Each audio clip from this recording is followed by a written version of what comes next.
দোয়া করা, দোয়া চাওয়া দুইটাই সুন্নাত। দুইটাই কি?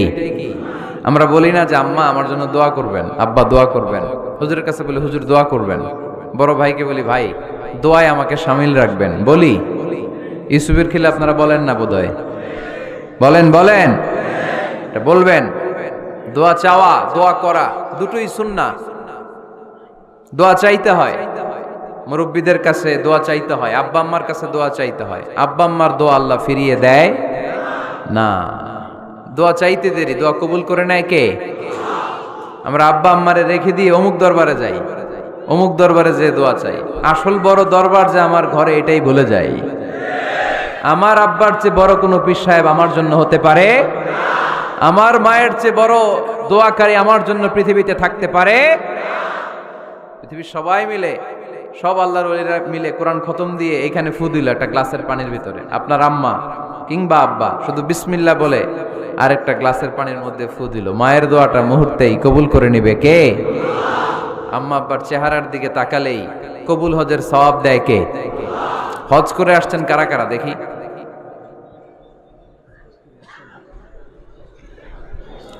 অনেক হাজি সাহেবান আছে মাশাআল্লাহ, হাত নামান। এই যে 3 লক্ষ 4 লক্ষ টাকা খরচ করে হজ করে আসলেন, আপনার হজটা আল্লাহর কাছে গ্র্যান্টেড, কবুল হয়েছে। এরকম কবুল হয়েছে এই মর্মে হাত তুলতে পারবেন কে কে দেখি? হুজুর আমি নিশ্চিত আমারটা কবুল হয়েছে। নাই, কারণ কবুল করার মালিক কে? আমরা কামনা করি সব হাজি সাহেবানদের হজ কবুল হোক। আমিও হজ করেছি 2018 সালে। আমরা কামনা করি আমাদের হজ উমরাগুলো কবুল হোক, কিন্তু হাত তুলে বলা যাবে না হুজুর আমারটা কবুল হইছেই, বলা যাবে? হইতেও পারে, নাও হইতে পারে। হাজি সাহেব লেখার জন্য, আল হাজ লাগানোর জন্য অনেকে যায়, আছে না নাই? তাওয়াফুল ওয়াদা একটা তাওয়াফ আছে, বিদায়ী তাওয়াফ। কি তাওয়াফ? হজের সব কাজ শেষে ফেরার আগে কাবা ঘরের সাথে দেখাটা, মোলাকাত করে আসতে হয়। আল্লাহর হাবিব বললেন সর্বশেষ দেখাটা যেন কাবা ঘরের সাথে হয়, 7টা তাওয়াফ যেন সে করে। তো এক লোক 6 তাওয়াফের পরে ফোন আসছে দেশে, তো মেয়েরে বলতেছে মা আর একটা তাওয়াফ বাকি আলহাজ হইতে, একটু পরে তুই ফোনটা দে, একটু পর দে, আলহাজ হইতে আর একটা তাওয়াফ বাকি। তো উনি গেছে কি হওয়ার জন্য? আলহাজ হওয়ার জন্য। নামের আগে আলহাজ লাগাবেন না। কেউ যদি আপনারে বলে হাজি সাহেব, বলুক, কিন্তু আমি হজ করছি একজনরে দেখানোর জন্য। তিনি কে? আল্লাহ। এজন্য ইখলাসটা বড় জরুরি। লোক দেখানো মনোভাব আমাদের সবকিছুকে ধ্বংস করে দেয়। তো যারা হজ করেছেন কেউ কিন্তু হাত তুলতে পারলেন না যে হুজুর আমি 100% কনফার্ম যে আমার হজটা কবুল হয়েছে। কিন্তু আল্লাহর হাবিব বলেন রহমতের নজরে তোমার আব্বা আম্মার চেহারার দিকে যদি একবার তাকাও, মুহূর্তেই একটা কবুল হজের সওয়াব তোমার আমল নামে আল্লাহ দিয়ে দিবে। চিল্লায় পড়েন আল্লাহু আকবার। এজন্য আব্বা আম্মা থেকে দোয়া নেওয়ার দরকার আছে না নাই? দোয়া চাইবেন, দোয়া চাইবেন। মায়ের মর্যাদা অনেক বেশি, বাবার চেয়ে 3 গুণ বেশি, কমসে কম। কয় গুণ বেশি? মা মা মা, তারপর বাবা। 3 বার মা। কয়বার মা? একবার বাবা। তার মানে মাকে ইসলাম দিয়েছে স্বর্ণ পদক, দিয়েছে রৌপ্য পদক, দিয়েছে ব্রোঞ্জ পদক, আর বাবাকে দিয়েছে সান্ত্বনা পুরস্কার। আমরা এটা নিয়েই খুশি, ঠিক কিনা? তাহলে মাকে 3টা পুরস্কার, স্বর্ণ পদক মা, রৌপ্য পদক মা, ব্রোঞ্জ পদক মা, বাবারে দিছে কি? সান্ত্বনা পুরস্কার। এজন্য মায়ের মর্যাদা বেশি। লাউ কাতাআতা জিলদাক, চামড়া কেটে যদি মায়ের পায়ের জুতা বানিয়ে দাও। ছোটবেলা যে মায়ের বুকের দুধ খেয়েছো, আল্লাহর হাবিব বললেন 1 ঢোক দুধের শোধ আদায় হবে না, ঠিক কিনা? মায়ের এক ধার দুধের দাম, কাটিয়া গায়ের চাম, পাপস বানাইলে ঋণের শোধ হবে না, এমন দরদি ভাবে কেউ হবে না আমার মাহাগো।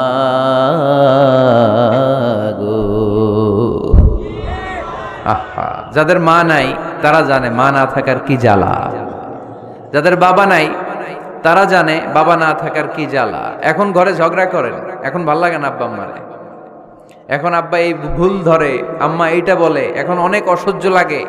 তো যেদিন চলে যাবে ওই দিন বুঝতে পারবেন মাথার উপর থেকে ছাতাটা নাই হয়ে গেছে, বটবৃক্ষটা চলে গিয়েছে, আর উপদেশ দেওয়ার মতো কেউ নাই। কাছে আগলে রাখার মতো কেউ নাই। এজন্য আব্বা আম্মা থাকতে আমরা যেন আব্বা আম্মার কাছ থেকে দোয়া চাই। আব্বা আম্মার দোয়া কোনোদিন আল্লাহ তাআলা ফিরিয়ে দেয়। অনুরূপভাবে মুসাফিরের দোয়া আল্লাহ ফিরিয়ে দেয় না। সফরে বেরোলেই দোয়া করবেন, পারবেন? মনে থাকবে? এখান থেকে ঢাকা যান না আপনারা? আনতা মুসাফির, এখান থেকে ঢাকা গেলে আপনি মুসাফির, দোয়া করা শুরু করে দেবেন। যদি জুলুমের শিকার হন, মাজলুম, ইত্তাকু দাওয়াতাল মাজলুম, আল্লাহর হাবিব সাল্লাল্লাহু আলাইহি ওয়াসাল্লাম বললেন মাজলুমের বদদোয়াকে ভয় করো, কেননা মাজলুমের বদদোয়া আর আল্লাহর আরশের মাঝখানে আল্লাহ কোনো পর্দা রাখে না। দোয়া করতে দেরি, এই দোয়া কবুল করে নেয় কে? মাজলুমের দোয়া আল্লাহ তাআলা কবুল করে। এজন্য আব্বা আম্মার কাছ থেকে যেন আমরা বেশি বেশি দোয়া নিতে পারি। আল্লাহ তুমি তৌফিক দাও। দোয়া চাওয়াও সুন্নাহ, দোয়া করাও সুন্নাহ। বুঝতে পেরেছেন? দোয়া নিজের জন্যও করবেন, অন্যের জন্যও করবেন। রাজি আছেন তো? অনেকে বলে হুজুর আমার দোয়া আমি করব, আমি আরেকজনের জন্য করব কেন? ওনারটা উনি করুক, আমারটা আমি করি, এরকম কথা আছে না নাই? না, অন্যের জন্য দোয়া করবেন, এতে লাভ আছে। আপনি যখন কারোর জন্য দোয়া করেন, ফেরেশতারা আল্লাহর কাছে দোয়া করতে থাকে, আল্লাহ যেই দোয়া সে তার ভাইয়ের জন্য করলো, আগে দোয়াটা তার নিজের জন্য কবুল করে দাও। মা মিন মুসলিম ইয়াদউ লিআখিহিল মুসলিম বিযাহরিল গায়ব ইল্লা ক্বালাল মালাক ওয়ালাকা বিমিসলিন। ফেরেশতারা বলে ওয়ালাকা বিমিসলিন, আপনি দোয়া করলেন আল্লাহ আমার এই ভাইটার টাকা পয়সা নাই, তুমি তারে ধনী বানায় দাও। ফেরেশতারা তখন বলে ওয়ালাকা বিমিসলিন, মানে আল্লাহ যিনি দোয়া করতেছে আগে তারে ধনী বানিয়ে দাও। সুবহানাল্লাহ কইতে পারলেন না? আরো জোরে বলেন সুবহানাল্লাহ। একখানা ডর করি কও বাজি সুবহানাল্লাহ। এইবার বেড়ে গেছে আওয়াজ। একখানা ডর করি হও না বাজি, এইটা বললে কক্সবাজারের ভাইয়েরা বলতে পারে। ডর করি কইতে হবে বড় বড় করে। আপনার ভাই অসুস্থ, আপনি দোয়া করলেন আল্লাহ আমার ভাইটা অসুস্থ, তারে তুমি সুস্থ করে দাও। ফেরেশতারা বলে ওয়ালাকা বিমিসলিন, মানে আল্লাহ যিনি দোয়া করতেছে তার কোনো রোগ বালাই থাকলে আগে তারে সুস্থ করে দাও। তো এজন্য অন্যের জন্য দোয়ার দরকার আছে না নেই? আল্লাহর হাবিব সাল্লাল্লাহু আলাইহি ওয়াসাল্লাম বললেন দোয়া মুখুল ইবাদা, দোয়া হচ্ছে ইবাদতের নির্যাস। নামাজ পড়লেন, রোজা রাখলেন, যাকাত দিলেন, কিন্তু দোয়া করলেন না, তার মানে আসল নির্যাসটা আপনি মিস করলেন, ঠিক কি না? আরেক বর্ণনায় এসেছে আদ-দুআউ হুয়াল ইবাদা, দোয়াটাই নাকি ইবাদত। দোয়া যে করতেছেন এটাই ইবাদত। আওয়াজ করে পড়তে হবে আল্লাহু আকবার। এজন্য প্রতিটা সালাতে যখন আমরা নামাজে দাঁড়াই, যখন মুসল্লায় দাঁড়াই, আমরা যখন সূরাতুল ফাতিহা পড়ি, এর মধ্যে আল্লাহ একটা দোয়া শিখিয়েছেন, পড়েন ইহদিনাস সিরাতাল মুস্তাকিম। ইহদিনাস সিরাতাল মুস্তাকিম, ও Allah show us the right path, show us the correct path. Allah আমাদেরকে সহজ সরল সোজা পথ দেখান। আল্লাহর হাবিব সাল্লাল্লাহু আলাইহি ওয়াসাল্লাম একবার খেজুর গাছের ডাল দিয়ে মরুভূমিতে একটা টান মারলেন, সোজা একটা টান, আর ডানে বায়ে অনেকগুলো দাগ কাটলেন। আল্লাহর হাবিব বললেন ডানের ছোট ছোট রাস্তাগুলো শয়তানের রাস্তা, ওরা হাতছানি দেয়। আসো নাচের অনুষ্ঠানে আসো, গানের অনুষ্ঠানে আসো, মদের আড্ডাখানায় আসো, জুয়া খেলাতে আসো, ওইদিকে যাওয়া যাবে না। মুমিনের রাস্তাটা সোজা, এটা সিরাতুল মুস্তাকিম। এই রাস্তায় যদি একবার উঠে যান, ডানে বায়ে কোনো মোড় নাই, খালি চলবে, খালি চলবে, ইউটার্ন নাই, কোনো চৌমুহনী নাই। এই রাস্তা শুরু হয়েছে দুনিয়াতে, এই রাস্তার শেষ মাথা ঢুকে গিয়েছে জান্নাতে। এজন্য প্রতিদিন সালাতে আমরা পড়ি আল্লাহ তুমি আমাদেরকে সরল সঠিক পথ দেখাও। আমরা যদি কোনোদিন রাস্তা হারিয়ে ফেলি, আমাদেরকে রাস্তা দেখায় কে? আমি যদি কোনোদিন পথ ভুলে যাই, হাতে ছানি দিয়ে কাছে নিও, মমতার বন্ধনে আমায় বেঁধে সব ভুল ক্ষমা করে দিও। পড়েন আমিন। এজন্য সালাতের মধ্যে দোয়া আছে না নাই?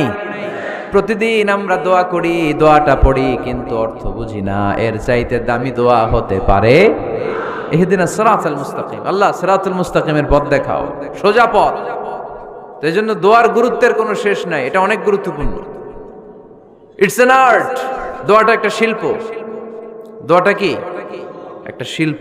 এটাকে রপ্ত করতে জানতে হয়, এটাকে আত্মস্থ করতে জানতে হয়। সব কাজের মধ্যে first class, second class, third class আছে না নাই?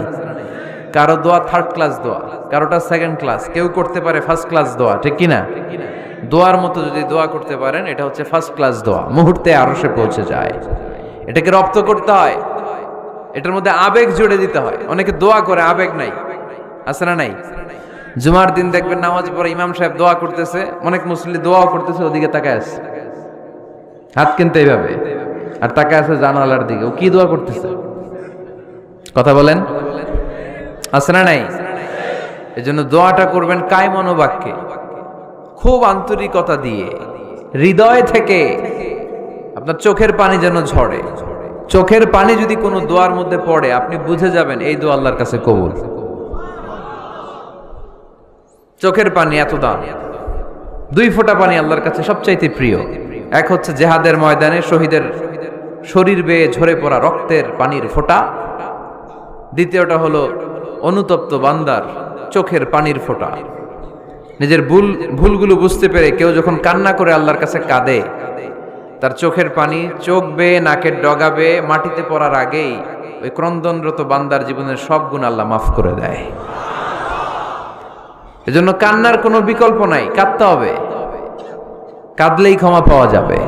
তাহলে দোয়া হচ্ছে একটা আর্ট, আমরা বুঝলাম। ইটস অ্যান আর্ট, এটা শিল্প, এটাকে আত্মস্থ করতে জানতে হয়। কেমন করে এই দোয়াটা করলে দোয়া কবুল হয়, কখন করলে কবুল হয়, এটার প্রসিডিউরটা কি, what is the mechanism two be accepted hour সাপ্লিকেশন, কেমন করে কবুল হবে, আজকে এই মেকানিজমটা একটু আমরা জেনে যাব ইনশাআল্লাহ। পড়েন, রাজি আছেন তো সবাই?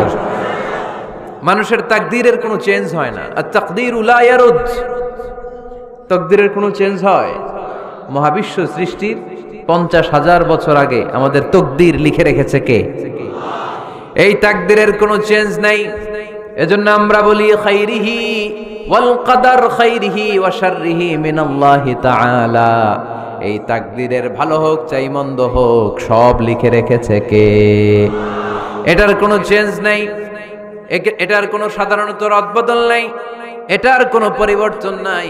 আত-তাকদীরু লা ইয়ারুদ্দু ইল্লা বিদ-দুআ। আল্লাহর হাবিব বললেন, মানুষের তাকদীরের কোনো পরিবর্তন হয় না, চেঞ্জ হয় না। তবে তাকদীরের কিছু অংশ যদি কখনো চেঞ্জ হয়ে যায়, দোয়ার বদৌলতে আল্লাহ এটাকে চেঞ্জ করে দেয়। কি পাওয়ার দেখছেন? তাকদীরও চেঞ্জ করে ফেলে দোয়া, তাকদীর চেঞ্জ হয়ে যায়। আমরা প্রায় শুনি মুমূর্ষু রোগী, ক্যান্সারে আক্রান্ত, বাংলাদেশের সবচেয়ে বড় ডাক্তার ঘোষণা দিয়েছে বাঁচবে না, বেশি বাঁচলে 3 মাস।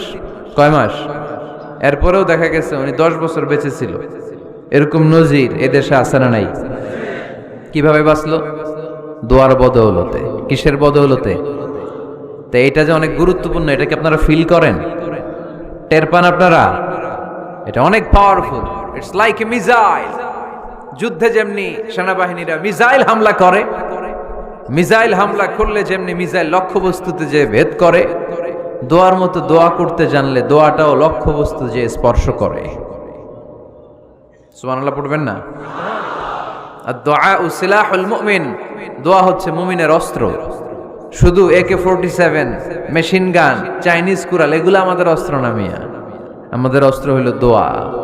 রাতের তাহাজ্জুদের জায়নামাজে চোখের পানি ছাড়ার যে দোয়া, এটা আমাদের সবচেয়ে বড় অস্ত্র। চিল্লায় বলতে হবে, ঠিক কি না? এর চেয়ে দামি অস্ত্র আমাদের নাই। এটাই মুমিনের সবচাইতে বড় হাতিয়ার।